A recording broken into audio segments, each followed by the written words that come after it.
नमस्कार विद्यार्थी मित्रांनो, स्वागत आहे तुमचं माझ्या यूट्यूब चॅनलमध्ये। तर मित्रांनो, आज आपण काल झालेला जिल्हा न्यायालय पेपर 2024 हा आपण पाहणार आहोत। तर मित्रांनो, तुम्ही हा व्हिडिओ सुरूपासून शेवटपर्यंत पूर्ण पहा आणि तुम्ही जर हा पेपर दिला असेल तर त्यामध्ये कोणते कोणते प्रश्न हे आले होते ते तुम्ही मला कमेंटमध्ये नक्की सांगा।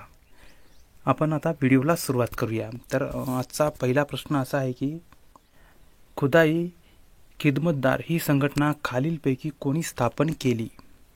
खुदाई खिदमतदार ही संघटना खालीलपैकी कोणीही स्थापन केलेली आहे? या ठिकाणी असा प्रश्न आहे। तर मित्रांनो, तुम्हाला याचं उत्तर माहीत असेल तर तुम्ही 3 सेकंदामध्ये लगेच कमेंटमध्ये सांगा तुम्ही।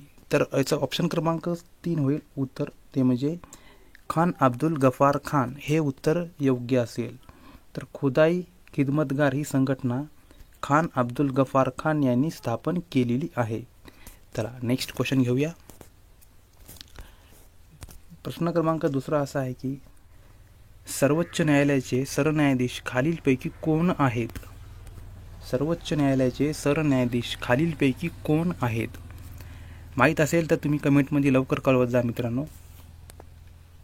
याचा ऑप्शन क्रमांक उत्तर ए होईल, ते म्हणजे धनंजय वाय चंद्रचूड हे सर्वोच्च न्यायालयाचे सरन्यायाधीश आहेत। तर ऑप्शन क्रमांक ए हे उत्तर बरोबर असेल। पुढचा प्रश्न, आंध्र प्रदेशचे राज्यपाल खालीलपैकी कोण आहेत? आंध्र प्रदेशचे राज्यपाल हे खालीलपैकी कोण आहेत? उत्तर होईल ऑप्शन क्रमांक 3, ते म्हणजे अब्दुल नाझीर हे आंध्र प्रदेशचे राज्यपाल हे आहेत। ऑप्शन क्रमांक 3 हे उत्तर योग्य होईल। चला पुढचा प्रश्न, ऑलिम्पिक स्पर्धेमध्ये भारतासाठी पहिले वैयक्तिक सुवर्ण पदक हे कोणी पटकावले? ऑलिम्पिक स्पर्धेमध्ये भारतासाठी पहिले वैयक्तिक सुवर्ण पदक हे कोणी पटकावले? या ठिकाणी असा प्रश्न आहे।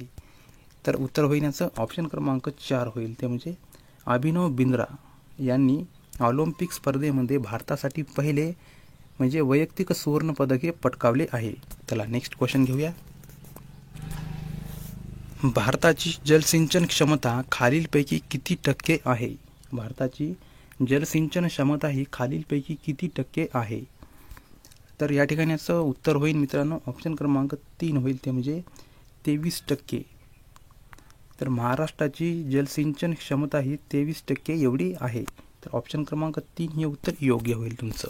चला नेक्स्ट क्वेश्चन पाहूया। हिवाळ्यात पडणारा पाऊस कोणत्या पिकासाठी आवश्यक हा असतो? हिवाळ्यामध्ये पडणारा जो पाऊस असतो तो कोणत्या पिकासाठी हा आवश्यक हा असतो? तर याचं उत्तर होईल ऑप्शन क्रमांक 2, ते म्हणजे रब्बी पिके याकरिता हिवाळ्यामध्ये पडणारा पाऊस हा आवश्यक असतो। चला नेक्स्ट क्वेश्चन घेऊया। कर्नाटकामधले अरेबिका हे ठिकाण कशाच्या उत्पादनासाठी निगडीत आहे? कर्नाटकामधले अरेबिका हे ठिकाण कशाच्या उत्पादनासाठी निगडीत आहे? मित्रांनो, उत्तर माहीत असेल तर कमेंट बॉक्समध्ये लगेच सांगा। उत्तर होईल ऑप्शन क्रमांक 2, ते म्हणजे कॉफी। चला नेक्स्ट क्वेश्चन घेऊया। शॉनचे पठार कोणत्या देशामध्ये आहे? शॉनचे पठार हे कोणत्या देशामध्ये आहे? उत्तर होईल ऑप्शन क्रमांक 2, ते म्हणजे म्यानमार। तर शॉनचे पठार हे म्यानमार या देशामध्ये आहे। चला नेक्स्ट क्वेश्चन, सर्वांनी शांत बसावे हे वाक्य कोणत्या प्रयोगाचे आहे? सर्वांनी शांत बसावे हे वाक्य कोणत्या प्रयोगाचे आहे?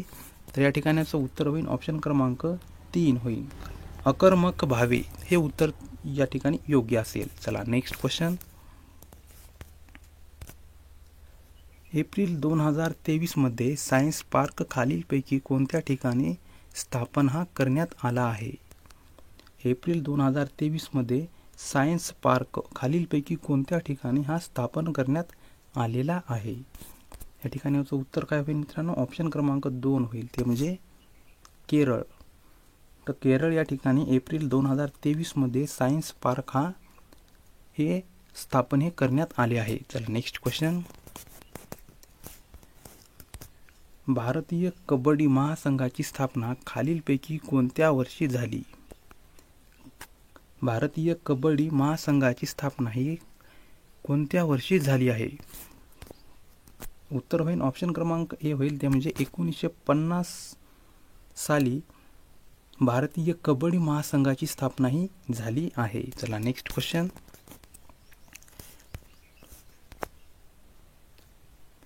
मिंटोनेट हे कोणत्या खेळाचे जुने नाव आहे? मिंटोनेट हे कोणत्या खेळाचे जुने नाव आहे?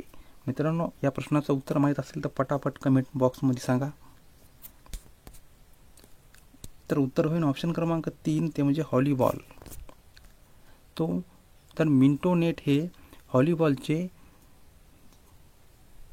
जुने नाव हे आहे. चला नेक्स्ट क्वेश्चन.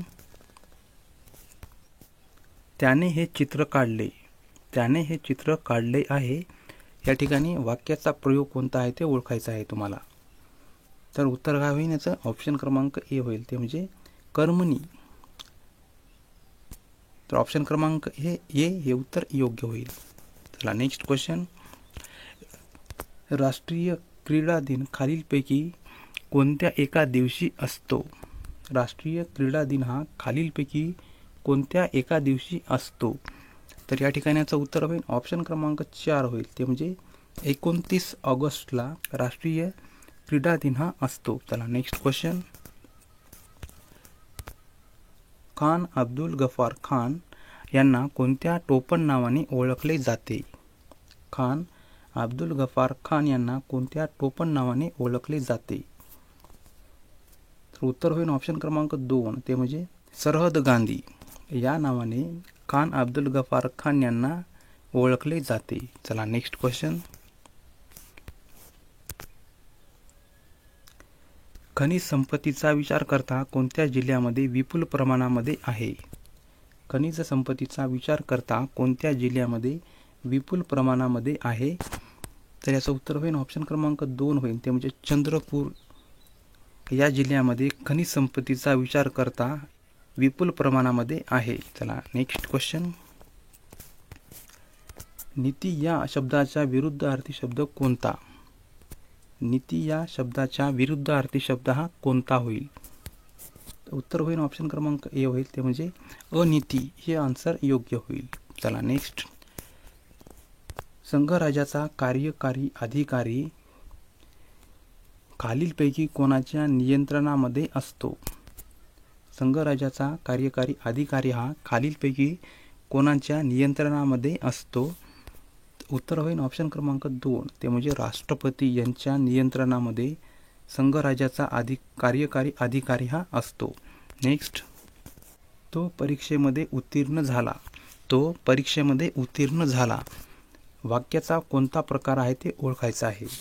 तर उत्तर होईल ऑप्शन क्रमांक 2 होईल, ते म्हणजे हे वाक्य केवळ वाक्य असे होईल. नेक्स्ट. लेप्चा ही जमात खालीलपैकी कोणत्या राज्यामध्ये आढळते? लेप्चा ही जमात खालीलपैकी कोणत्या एका राज्यामध्ये आढळते? तर मित्रांनो, तुम्हाला याचा आन्सर माहीत असेल तर फटाफट सांगा. उत्तर होईल ऑप्शन क्रमांक 3, ते म्हणजे सिक्कीम या राज्यामध्ये लेप्चा ही जमात आढळते. Next question. आवृत्तीबीजी वनस्पती पुढीलपैकी कोणती? आवृत्तीबीजी वनस्पती पुढीलपैकी कोणती आहे? तर उत्तर होईल ऑप्शन क्रमांक ए होईल, नियोटिका. हे उत्तर योग्य होईल तुमचं. चला नेक्स्ट क्वेश्चन घेऊया. व्यास हा पुरस्कार कोणत्या एका क्षेत्रात संबंधित आहे? व्यास हा पुरस्कार कोणत्या एका क्षेत्राशी संबंधित आहे? उत्तर होईल ऑप्शन क्रमांक 3, ते म्हणजे साहित्य.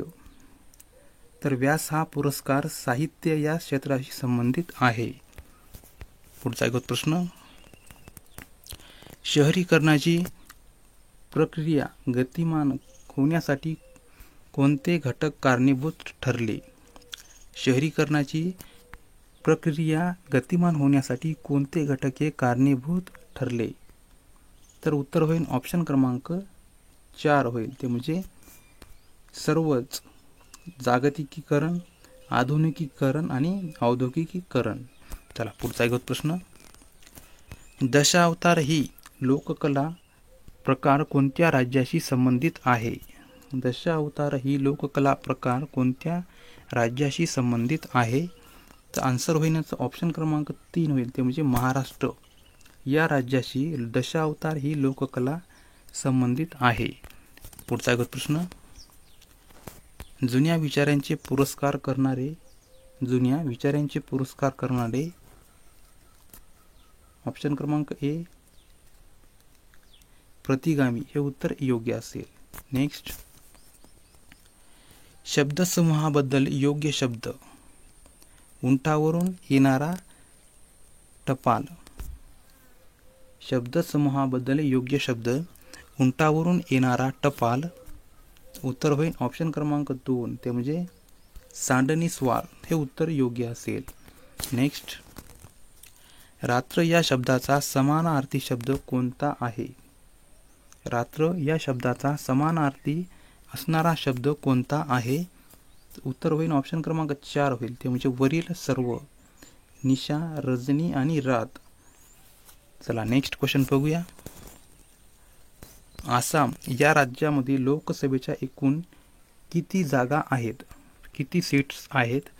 आसाम या राज्यामध्ये लोकसभेच्या एकूण किती जागा आहेत? तर आन्सर काय होईल मित्रांनो? ऑप्शन क्रमांक 4 होईल, ते म्हणजे 14.